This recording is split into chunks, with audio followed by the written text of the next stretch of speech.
Well, in Houston, I'm John Herder. It's Thursday, 14th day of April. Great as always to have you along, everybody. In a nutshell, From the Experts is a virtual networking accelerator helping people across industries connect very quickly in a brief, moderated, interactive show format. Hey, we're like a TED Talk with interaction. So what's in it for you? The FT promise, if everything goes well, your curiosity is sparked, new ideas accelerate action, and you may have helped yourself or someone else solve a problem, make a connection, reach that opportunity faster. Making authentic connections and expanding your networks has never been more important to your business. So thank you to our underwriters for transforming the FTE vision, network, and community into action. They include Unique Ventures, Alliance Benefit Group, IntraPoint, Ecosystems 2030, and the Canon community. Each experts in their market niches. Connect with them and learn more at fte.network. You'll be glad that you did. Folks, help me welcome guest expert Ashley Beaudoin. Ashley is founder and principal of UntapSocial. She's a thought leader who consults on thought leadership, ta-da, which obviously makes this discussion particularly unique and interesting. Ashley helps leaders pioneering the new world of work be seen and heard by helping them elevate their online brand and secure speaking engagements. A recruitment industry veteran with over 11 years of social media marketing experience, Ashley lives at the intersection of career development and social media, which makes her the perfect facilitator for today's discussion. She's also a dog lover, traveler, hiker, adventurer, and she's got a really cool sabbatical coming up, so you need to ask her about that. Ashley, man, you bring a ton of experience and positive energy to this important practice, thought leadership. I've been looking forward to this, kind of interested to see, well, where you and our discussion group goes with this today. So I'm going to turn it over to you. Awesome, John. Thanks so much. Thanks everyone who took the time out of their busy day to hop on and have this conversation. John, I met you through one think tank. Now we're here at another. It's pretty awesome the way that worked out. And I'm talking about something that is near and dear to my heart, but it's also been the focus of my career for the last 11 years, and it's really evolved. So before I kind of dive into this thing that I've been noodling on and want to hash it out with everyone here, I just want to set a ground rule here about really how thought leadership came to be a thing in the first place. So it was actually coined back in 1994 by this guy named Joel Kurtzman. He was a founding editor and an editor-in-chief of a strategy and business magazine. And he coined the term thought leader as someone who is recognized by their peers, customers, industry experts, someone who deeply understands the business that they're in, the needs of their customers, and the broader marketplace in which they operate. He also said that they have distinctively original ideas, unique points of view, and valuable insights. So some of that we might challenge today. And I think that that's the really cool part about the FTE format.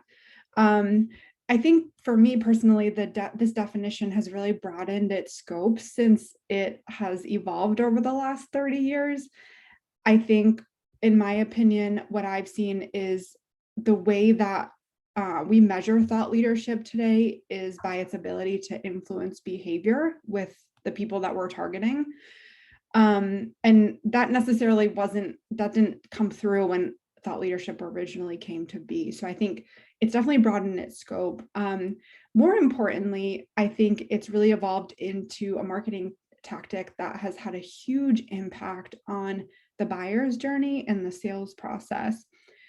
You might be interested to know, and this will be something that we'll make sure we put in the show notes for you later, LinkedIn and Edelman have teamed up every year to do a B2B thought leadership impact report with some pretty astounding findings year over year. It's my go-to source whenever I'm looking for data on the evolution of thought leadership. And their 2019 report actually said that 75% of decision makers say that thought leadership leads to directly signing on the bottom line. So we might look at thought leadership as great for brand awareness, great for your professional brand, but it's changed the way that marketers and sales really position themselves within the buyer's journey. And that to me is really exciting. So it's becoming more and more of a reliable marketing tactic. But I think all of you will agree too that social media has just blown this up and out of proportion in some cases, and sometimes not always for the better, right? It's social media has really allowed anyone to be a thought leader thanks to the platforms that it provides for anyone to have and share their voice.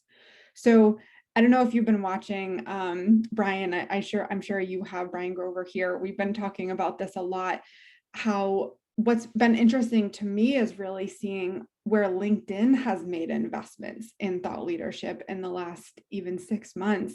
I don't know if all of you have seen this, but I have chills actually. They've been investing in adding editors and PR experts onto their payroll as they kind of flush out and shine the light on the LinkedIn creator economy, which has a direct impact into the conversation we're having today, because LinkedIn is prioritizing and ranking content for folks to have more of an influence into the conversations that they're a part of. I personally have seen a rise in director of thought leadership job titles on job board sites like LinkedIn Jobs and Indeed.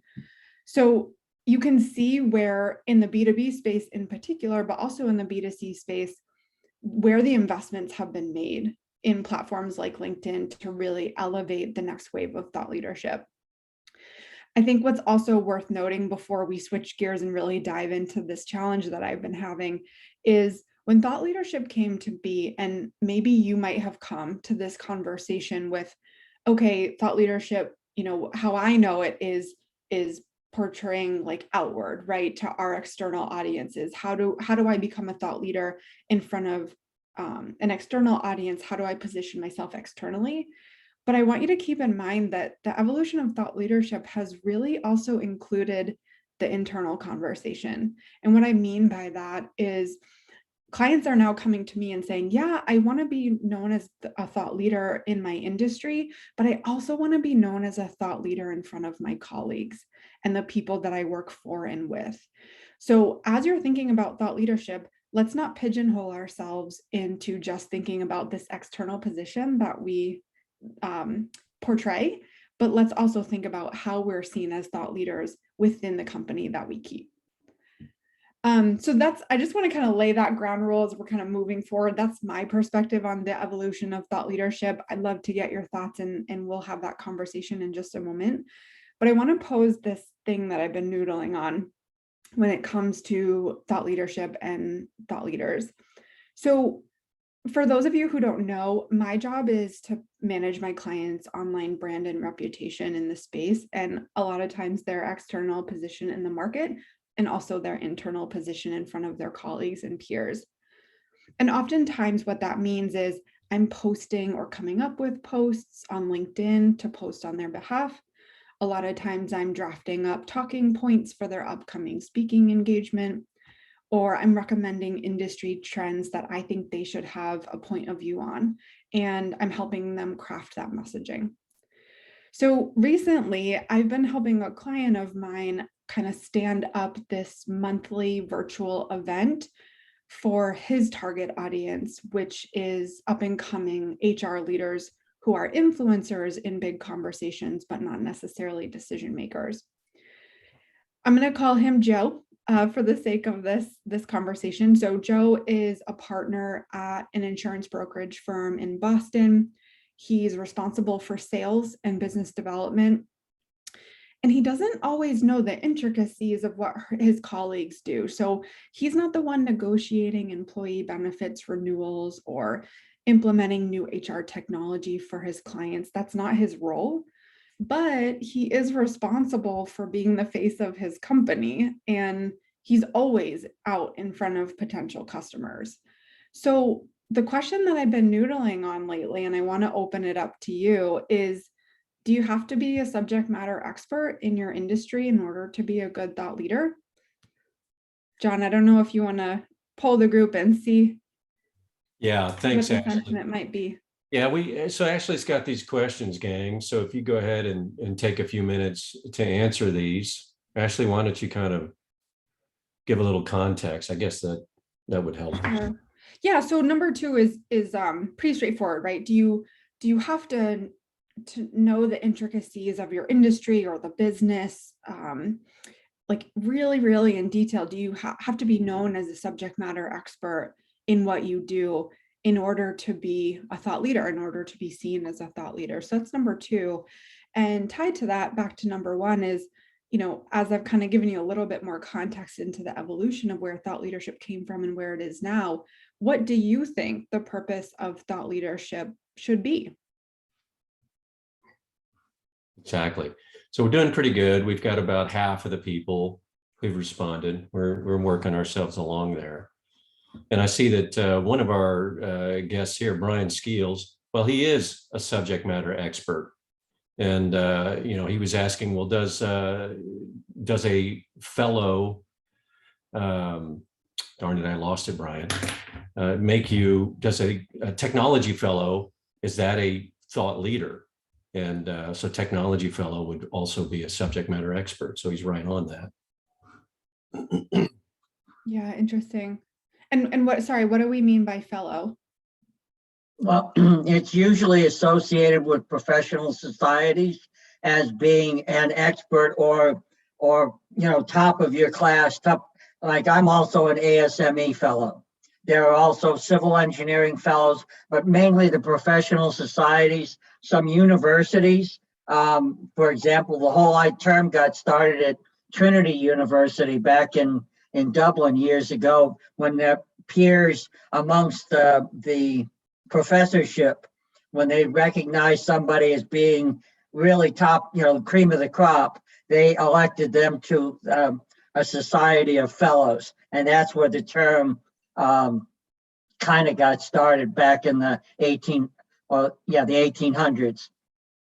So, and a lot of people don't, when they see the term fellow, and you hear it on NPR too, where people say he's a so-and-so fellow with one of these think tanks in Washington or whatever. So the term fellow, and so I'm trying to relate those two, because we're trying very hard to have dual career ladders.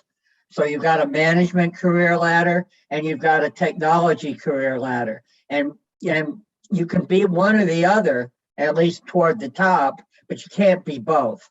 So that's why I'm trying to get into your head a little bit, Ashley, as to what you mean by a thought leader, because it's provocative to me in what I'm trying to help and promote and foster at our company. And I put in the chat a picture of our fellows wall. Exxon does it, Schlumberger does it, GE does it. They have, where they had Parker Hannifin does it, where they have a recognition of their thought leaders or their top people and recognize that. So I just wanted to put that out there for everybody to kind of, as you put it, Ashley, noodle on.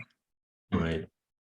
Thank you, Brian. And by the end of today's discussion, I think I know, and I promise that you'll really have a broader understanding of what makes for a good thought leader and what we mean by thought leadership, because I think where we started and where thought leadership started, it's a little limiting, in my opinion. And some of the results here really show that it's not just one or two sort of things that make for good thought leadership and the purpose of thought leadership. I'm just looking at the results now. Yeah, exactly. I think it's interesting when we're looking at what's more important: gaining followers, 0. Producing good content, very high. I'm so glad to hear this. We have star students in the room, John. Star students. Absolutely. And this is my personal opinion, but I'd like to think I gathered some data and some expertise along the way. Producing good content is absolutely more important when it comes to thought leadership. And when you produce good content that's authentic to you, you're going to gain followers. That's the way it happens. If you go on down, then it says, do you have to have a lot of followers to be influential? Well, 30% say, well, yeah, you do, right? But then 60% say no, and some are unsure. What do you think about that? Yeah, it's in the beginning, I thought it's the chicken and the egg, like rat race, but I fully believe that, like I said, if you are influential by sharing your stories, and we'll talk more about what makes for a good thought leader, but if you kind of check the more boxes that you check when it comes to the characteristics that make for a good thought leader, those followers will come. I am not a proponent of buying followers, because they're usually not folks that are going to engage in your content or buy from you. I'd rather see you have a network of 2,000 followers who are engaged and are prospective buyers than 10,000 followers who are just spam or never going to engage with you. My 2 cents. Righto. So why don't we go ahead and open the floor to everybody out there. If you wouldn't mind, introduce yourself and share your comment on, what do you think makes a good thought leader? Why? Anybody like to take the first shot at this? You're welcome to take the floor. Looks like we have a couple of hands raised. Link, why don't you go first? I think I saw your hand up first, then Brian Grover. I wanted to touch on that the followers thing, and then I had a question for you. There are 2 questions that kind of go into each other, and we've talked about them, so don't be worried. But my thought was definitely on the quality of followers. You could have 10,000 followers, and you've never met them, and they don't know you, and they're liking content and creating a bunch of noise on your profile and stuff. And then the stuff that's high quality that you'd like to engage in, now those analytics within LinkedIn or Facebook or whatever you're using is trying to read all of that noise and not pulling out the quality that you'd actually like to see. So I'm very specific. I don't add everybody that adds me, and don't follow everyone that follows me, because I'd like to follow specific, and I'll take the time to go through and unfollow people as well and take them off to move away that noise. So that's just one thought I had on that. So the 2 questions I had was for you, Ashley, is I've heard a lot of conversations in the future workspace that they think that the term thought leader is arrogant and narcissistic, and that it's not something that, in fact, they throw away the person because they claim to be a thought leader because they think they're going to get duped. What are your thoughts on that? And the second piece is, the second question is, when it comes to being a thought leader with a certain subject matter that might be sensitive, like right now, like I'm a thought leader in the, I guess it'd be cultural competency, diversity, equity, inclusion space, but DEI has a lot of weight and assumptions around it. So it can actually dismiss me. And so now we're moving towards this, whether we count race or whether we count that you're LGBT, whether we even measure that in hiring practices. But for my own sake, I want someone to see that I have a background and all of that, and not have that be erased. So when it comes to thought leadership and how to frame yourself, and with the market moving so rapidly, is there any danger zones that you would recommend that we look at as a thought leader? So the danger zones question, and then what do you think about the narcissistic thoughts or whatever about the word itself? Yeah, perfect. And I will say, just to your point too, I love that you've taken a quality over quantity approach with how you monitor your LinkedIn network. I always tell people, use it as your professional Rolodex. Like be smart, like drown out the noise. Don't add everyone that asks to, connect with you, because there's a quality that you want to maintain in that network, in your circle. So I love that you do that. I think it's a great best practice for everyone. Number 1, claiming yourself as a thought leader in your LinkedIn tagline or in your pitch deck when you're trying to solidify more speaking engagements can be met with some animosity. It's not always a negative. It's not always a positive connotation. I would say, just do what you do and be authentic about it and show that you're passionate, but don't use the word thought leader to describe yourself. That would be a general best practice, in my opinion. People will see if you're out there talking about what you are passionate about, or about the industry, or opinions that you have on trends, that those opportunities to speak and to become a thought leader and to become more visible are going to happen naturally.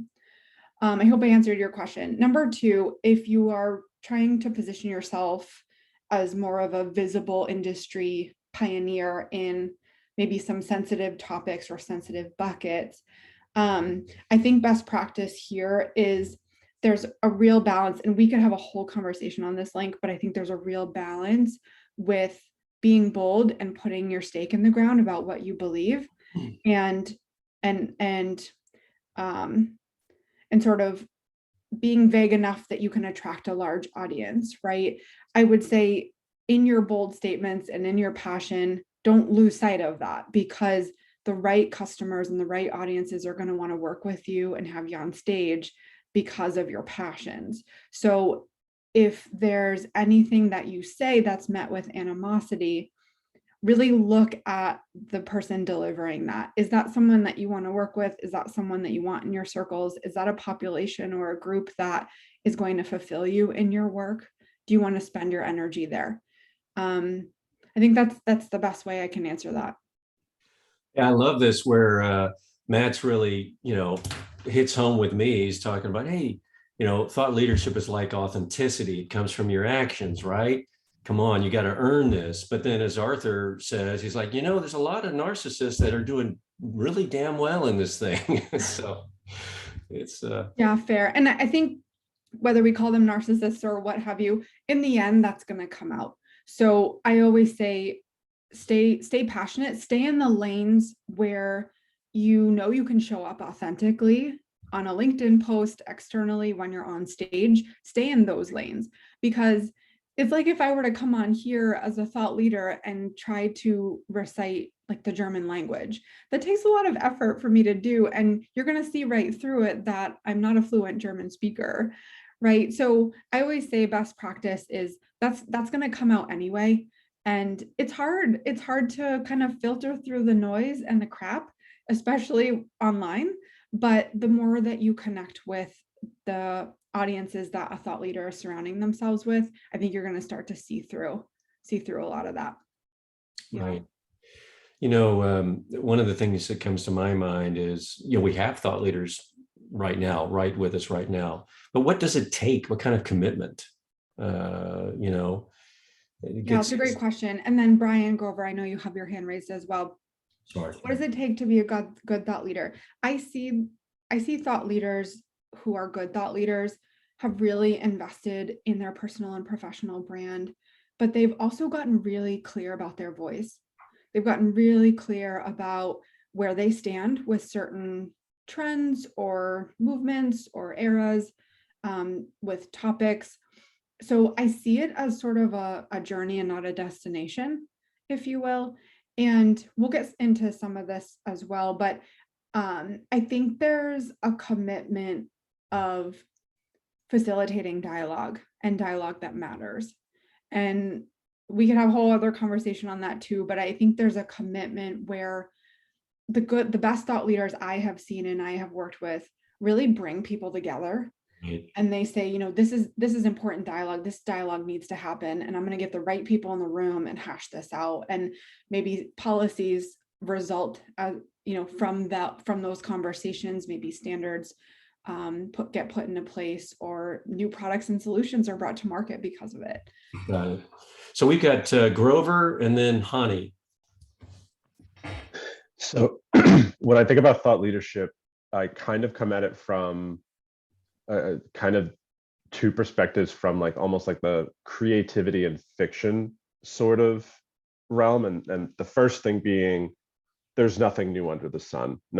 There's not like, there might not be a new thing to have a perspective on, but the thing is that our experiences as professionals and what we dealt with will end up making us a thought leader from the fact that we have something unique to say. I mean, I can relate my position on anything to the 1975 film Jaws, so I don't think many other people will do that. And that's just my unique position, my unique way of approaching thought leadership. The other thing is another, adage in fiction writing, which is show, don't tell. I am immediately skeptical of someone that comes in and says, I am a thought leader on X, as opposed to being like, well, here's what I think about X, and it's a demonstration of their expertise. And I guess I really wanted to take the mic to ask one question, which is, I'm kind of new. I'm 4 months into working on my own and trying to become a thought leader and act like a thought leader, but the imposter syndrome is real. So how do I guess reassure myself that I have something important to say? Like I know my perspective is unique, but the little voice in the back of my head is just saying, so what? Who wants to hear this position? So how do I alleviate those fears would be my question for you guys. Yeah, that's great, Brian. Let me touch on a few things, and then, I mean, it's a big question. I don't have a direct answer for you, but I will say, with so much noise, I do a lot of my work on LinkedIn. That's where I set up camp, and it is very difficult to cut through the noise and have a unique opinion or unique perspective on something when you're sitting there and thinking it's probably already been done. But I do believe that everyone here and everyone in the world does have a unique voice.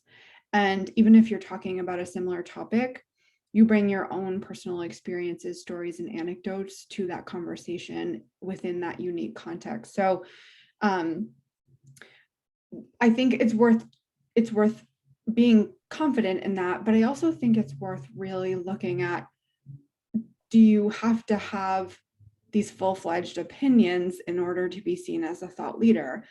To me, a good thought leader might not always have a unique perspective on a trend, but he or she or they can bring in the people to have a dialogue and really maybe hash out that half of an idea or hash out a perspective, and then it evolves into something that's greater than itself. So I think there's merit in that. And that's why I challenge the notion that you have to have a full-fledged idea or a unique perspective in order to be a thought leader. I think some of the best thought leaders may not always have original ideas, but they bring the right people together and they're a broker of connection, and they can create an idea or a dialogue that matters and influences behavior amongst a group. That's what I believe to be a great thought leader in this century. So Brian, you make an excellent point. And the show don't tell and the imposter syndrome, yes, very real. But I think one way to sort of alleviate some of that fear is, if you work for a company, or even if you work for yourself and your company has a list of corporate values, right? Strength, resilience, play, whatever it is. You as the employee or the face of the company, someone who works at the company, can take a set of corporate values that your company is founded on. For example, maybe one of them is resilience. And maybe you create a blog or a video or a LinkedIn post or a piece of content where you yourself have experienced resilience or have had to have resilience, and you share your own unique story, and you talk about your kids or your vacation spot or a family member passing, and then it becomes that much more relatable and much more likely to sort of compel or initiate a response, because you're creating a dialogue around something that's personal to you. And even though there's a lot of noise on LinkedIn, it is becoming a lot more human. And I think that's a good thing to some extent. So anyway, Brian, you've touched upon a lot here. And I think it's one of the reasons why we need to challenge some of the preconceived notions about what a thought leader is and does. Over to Hani. Hani, your question or comment? Yeah, thank you. This is actually a really interesting discussion. I wanted to maybe provide a bit of perspective, because actually I use thought leader on my LinkedIn profile. It's right there actually. And I'll tell you my thinking around that. To Brian's comment earlier, though, this sometimes confusion or duality of this idea of technical expertise. People call them different things. Actually, I used to work with Schlumberger before, where we did use the term fellow, and then I worked at Shell, where we had a different so-called technical ladder. And there I was also what's called principal technical expert, which is equivalent actually to the fellow in Schlumberger. However, I think that's quite different actually than thought leadership, at least from my personal perspective and my own experience. Because in fact, in subsequent roles that I had at Shell, I would either sort of delve into this generic role that people would call thought leadership, for whatever that label is worth. And in that capacity, typically, it is less about depth than it is about breadth and interconnectivity of individuals, both within an organization and across organizations. Okay, so think of it as sort of this hub and spoke model. So at least that's what I ended up morphing into, and that's actually what I enjoyed more, to be honest. And when I put thought leader on my profile, it wasn't, you know, in quest of you know, self promotion or anything to that extent, but it was really trying to describe what I enjoy doing the most, actually. And in most of my LinkedIn activity, similar to what a lot of people said, it is not so much about quantity of the postings as it is hopefully what I think is sort of quality, or saying something that is, I think, is either important to people or profound in some way or another. Okay. So I don't do, you know, big, I wish I did. I don't do big posts or anything like that. Other people actually on this call, I know, do a much better job. Like, for example, I see Matt Bell. I think he can say a lot about some of the really good content he puts out there. I don't have that quality of content, but it's, for me, it's more about the connecting people. It's, for me, it's a vehicle of interconnectivity. And hence I care a lot about my network. So I don't want to introduce people there that I don't really know. It's not so much about do I have, you know, have I worked with them? Have I seen them before? But it's more about, do we have something in common? So I tend to err more on the side of, can we actually have a dialogue or a discourse about some aspects of what I know? Because I regard myself a lot less of an expert in anything now, Right. as more of a connector. Okay, so anyway, that's just a perspective I wanted to share, yeah? Debashis? I don't know if I have imposter syndrome, but I have an anxiety, authentic anxiety, after listening to such good points brought forward by many of these folks. So, Honey, really, really good points you made. I want to go back to the part of authenticity. And again, it's just my feeling, not even my belief. I think, Honey, I think it's great that you describe yourself, that you tag yourself as a thought leader, because that's a term, you know what it means, and you fulfill those requirements of the term. So I don't think there's anything wrong in that. Having said that, I always believe, I come from a different culture. You can tell I come from India. I was 25 years old when I left the country. The culture was such that if you're really good at something, let others find out about you. You don't have to say that about yourself. Here, it is completely different, right? So I still try to straddle those two boats. So here's something what I'm going to say. Right now, I feel an urge to evangelize what I dabble in. I don't know what that is. I don't want to call anything that. What is that? That is machine learning and big data and artificial intelligence.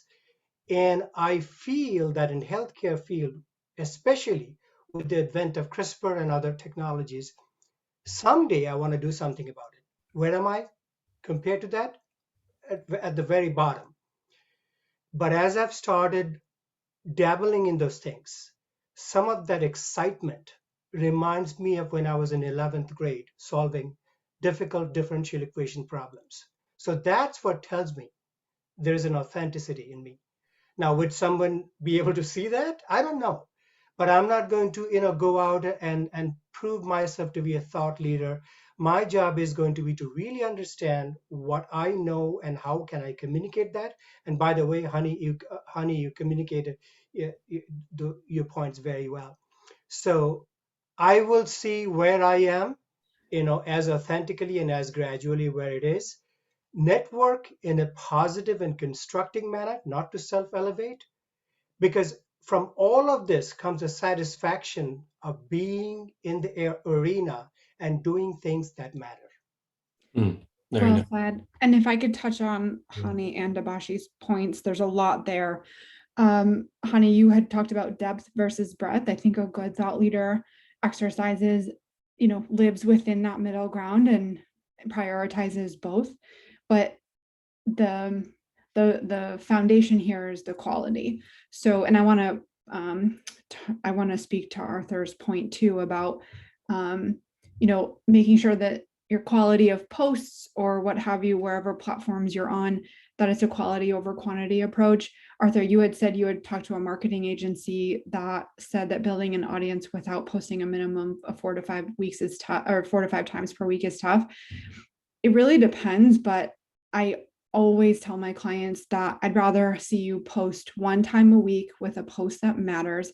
And to your point, Devashi's, is something that's meaningful and you're passionate about, something that excites you, because that's going to come through in your delivery, and it's going to involve more engagement than posting 5 times a week on LinkedIn and trying to understand its algorithm, and then it just becomes noise. So I always say exercise a quality over quantity approach when it comes to curating your circles and your network and the content that you actually produce.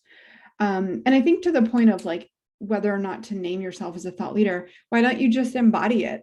Why don't you just embody the traits of a good thought leader? And it doesn't mean you always have to be posting on LinkedIn all the time. Maybe it's you're speaking up in a think tank conversation that you have once a week. Maybe you're creating your own mastermind group and saying, this is where I believe the industry is headed.